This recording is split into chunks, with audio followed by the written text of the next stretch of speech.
Welcome into First Take on a Wednesday. Thank you so much for hanging with us. Coming up, Hall of Famer Jim Kelly will join us, and the one and only Mark Wahlberg, Stephen A. Smith, Max Kellerman.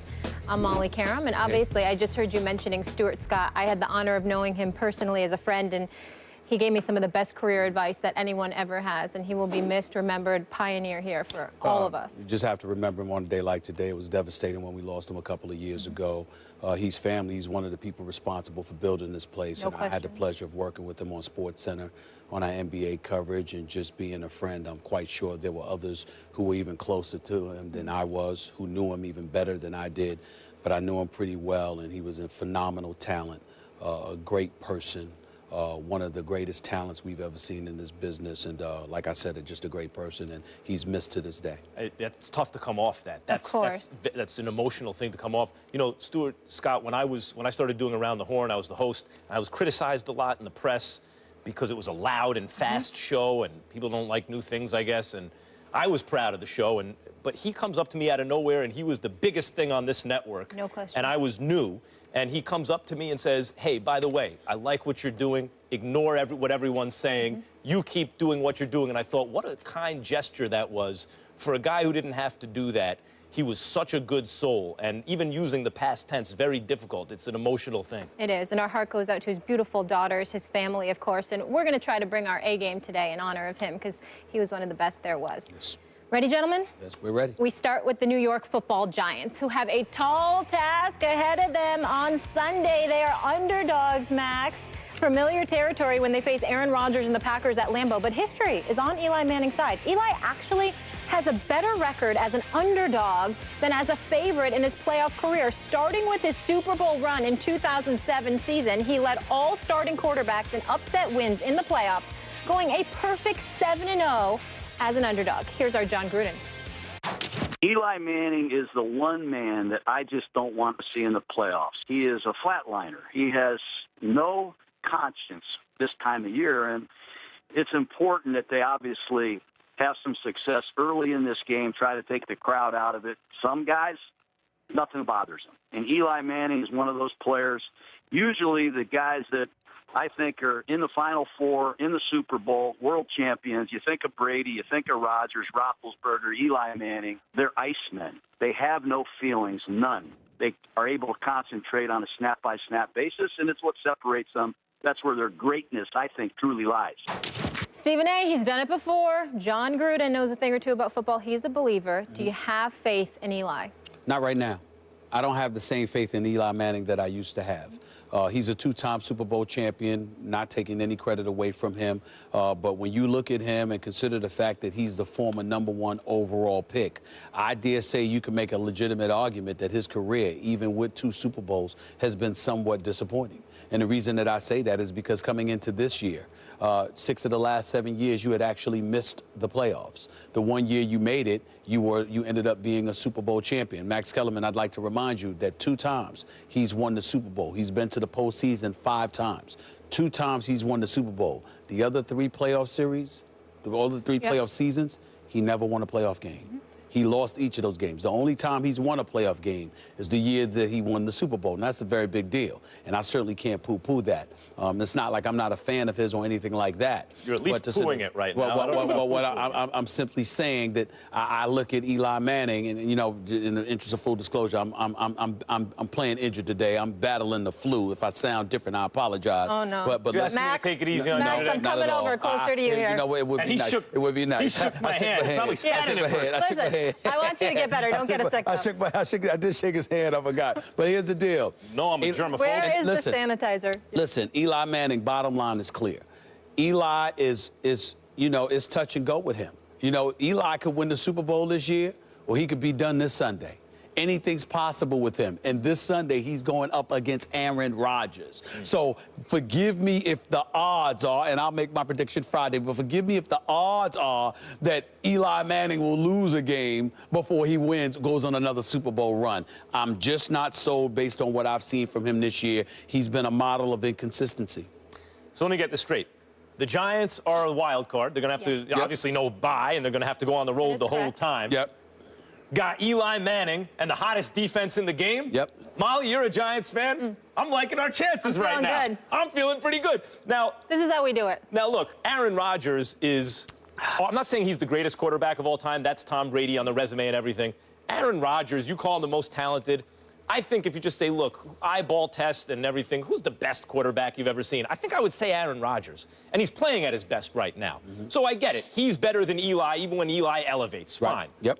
But Eli's playing the Green Bay defense. Aaron Rodgers got to play that Giants defense. That's true. Now, Eli may not look good at times in this game because they don't have an offensive line that can block anybody. So he's got to get rid of the ball fast. And that's why the receivers can't get in their routes. And when they bracket Odell, it gets to be a problem. But you tell me, you give me Eli Manning. You mentioned 7-0 as an underdog in the playoffs. That's the best record. 2 Super Bowl championships, a hot defense, and now, for the first time in his career, arguably the best offensive weapon in the game who's not a quarterback in Odell Beckham Jr.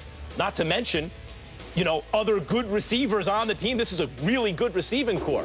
Man, I like my chances. And to your point about Eli and underachieving as the #1 overall pick, you ask the fans of any franchise who are picking #1. The Giants were supposed to pick 4th that year. They traded up. But even a top 5 picking franchise, which means they stunk that year, who was looking for a quarterback. You're going to draft a quarterback in this draft, #1 overall.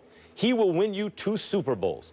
There's not, except for Patriots fans, there's not a fan in the NFL who wouldn't sign up for that. I'm one of those fans. I'd sign up for it knowing everything I know. I'd do it all again. Let's put things in its proper perspective. We appreciate the lucky pass to David Tyree. Let me finish. Let me finish. We definitely appreciate that phenomenal pass down the left sideline to Mario Manningham. That was big time. You couldn't have thrown a ball more perfect than that under a clutch situation. But everybody acts like the New York Giants went out there and dropped 30 or 40 on somebody. They beat the New England Patriots 17-14. They beat them 21-17. I'm saying to you that their defense was primarily the culprits in those Super Bowl titles. Now, Eli Manning showed up when it counted, and he deserves credit for that. But at the same time, that defense was big time. When I think about this Giants team and this defense and what they're capable of doing, I can understand where you're coming from. I can't dismiss it. I'm simply saying the Eli Manning that we've seen from years past, I think this Eli Manning is worse than the Eli Manning we've seen back then. And that's my concern. And by the way, he's gone to Green Bay. He's been in Lambeau and beaten Favre in the playoffs. Yes, he has. And beaten Rodgers in the playoffs. He has the same playoff wins as Aaron Rodgers in Lambeau. That's right. Bart Starr and Terry Bradshaw. That's right. And Joe Montana and Tom Brady. That's right. And Eli Manning, the only players in the history of the NFL to win 2, not 1, 2 Super Bowl MVPs. He didn't just ride the coattails of the defense. You call him lucky or whatever. He made plays down the stretch to win the game. He plays with That's nothing his to track lose, record. everything. And I want to say something about that really quickly. Your older brother's Peyton Manning. If you are Peyton Manning, you are ordained. He's going to be the greatest quarterback ever. And he basically does it. It's the best quarterback anyone's ever seen. Oh, my God. But when the playoffs roll around and the money's on the line, it is understandable that a guy like that can get tight because he has so much to live up to. Eli's the little brother. He wasn't supposed to be that guy. His older brother was. He got nothing to lose with the chips on the line. Your most compelling argument is that he's not going against the Giants' defense. He's going against Green Bay's defense. But my argument to you would be this. If you can sit up there and look me in the face, despite what you're seeing with those eyes of yours, and tell me that Tom Brady's going to fall off a cliff, that's right. I can certainly say Eli can fall off a cliff in a playoff game. I can say that. To paraphrase Jay-Z. To paraphrase Jay-Z, don't bark up that cliff. That cliff will fall on you. Okay, I got you. So as just mentioned, we are 3 days away and counting from Wild Card Weekend. So that means Eli Manning and those New York Football Giants will take on the Packers at Lambeau for the 3rd time in the playoffs. Both Rodgers and Eli Manning have 2 playoff wins at Lambeau, but one of Eli's wins was against Brett Favre, who believes Rodgers will not only get the win this Sunday, but also on Sunday, February 5th. Here's Favre on his weekly Sirius XM radio show. Taking emotion out of it, I believe that the Packers are the team to beat, and I believe that they will be in the Super Bowl. I feel like, collectively speaking, they're as close to hitting on all cylinders as possible. Not perfect, and nobody is, but they're super productive on offense. Aaron obviously is playing great. They have a opportunistic defense. I just give the advantage, not just in this game, but this side of the NFL to the Packers. Teddy Bruschi's in the house. He knows a thing or two about winning. Yes, Super sir. Bowls. Happy New Year. Happy Thank New you Year. for being with us. I want to start with Stephen A. on this, though. Stephen A., why is Brett Favre saying this? He's trying to jinx Aaron Rodgers. He's That's right, I trolling said it. He's trying to jinx him. troll? He's trying to jinx him. That's what it is, okay? Because we all know that Brett Favre ain't interested in Aaron Rodgers winning more Super Bowls. He's won one in his 20-plus years as a quarterback, 18, 19 years in Green Bay. You know, he only got one Super Bowl. Aaron Rodgers already has one. Another one will make two. I already know he's a bad man, Teddy. I already know this. He's the most talented. That's a talent, not the most successful. But from a talent perspective at the quarterback position, I don't know anyone better that I've ever seen. He's a big-time quarterback. He's one of the best in the game, if not one of the best ever. Brett Favre knows it. He's been reluctant to accept it. He's on the record admitting it. We all have the documentation. So don't tell me that all of a sudden an epiphany has arrived and Brett Favre is a completely new man, that you know what, he wants to hug and sing Kumbaya to Aaron Rodgers and be done with it. No, I think he's trying to jinx him, Max Kellerman, Teddy Bruschi. So I don't think he wants him to win. Either way, he wins, basically, Brett Favre, because if Aaron Rodgers loses in the playoffs, That's right. deep down inside, he feels good. Doesn't that sound like Brett Favre? But if he goes on and wins, it's like, I told you. Doesn't that sound like Brett Favre? It's a win-win situation. It's sort of the conflicted mind state, a former player to see his organization that he's left maybe has sometimes. I mean, to see them succeed. Everybody has their own little time frame in terms of, okay, now I've cut the cord, I want you to do well again. Right. And so it's maybe Brett Wants to be Favre. the Not with the favorite guy son. So either way, he does win, though. There we go. Very clever Not with the on his guy who part. replaced you, though, who you didn't like. I mean, that's been documented now. These two didn't get along. That's true. and who is better than you. Like, I'm sorry. And curious to know what you think about this, but I notice this happened with LeBron James. I don't think it's exactly jinxing. I don't think it's just people with wishful thinking, hoping that it becomes a reality in the universe if they say it. I really don't want him to win. I think the same thing happens with LeBron James in this sense. People who watch LeBron James and people who watch Aaron Rodgers, and I've seen Michael Jordan. Jordan's better than LeBron. Sorry, LeBron. It's probably the second best I've ever seen, but Jordan's the best ever. But a lot of people who look at LeBron say, damn, he might be the best ever. And they have their own personal favorites, Kobe Bryant or whomever else. And so what they do is they start to raise the expectations for LeBron. They raise them to a level where anything less than essentially winning a championship every year, and he has failed. Yeah. And that's what I think Brett Favre is doing with Aaron Rodgers, because when people look at Aaron Rodgers, and I'll speak for myself, when I look at Aaron Rodgers, I go, that may be the best I've ever seen. I got to call timeout, Teddy, really quick. Okay. What if Brett Favre legitimately believes that the Packers have the best chance in the NFC?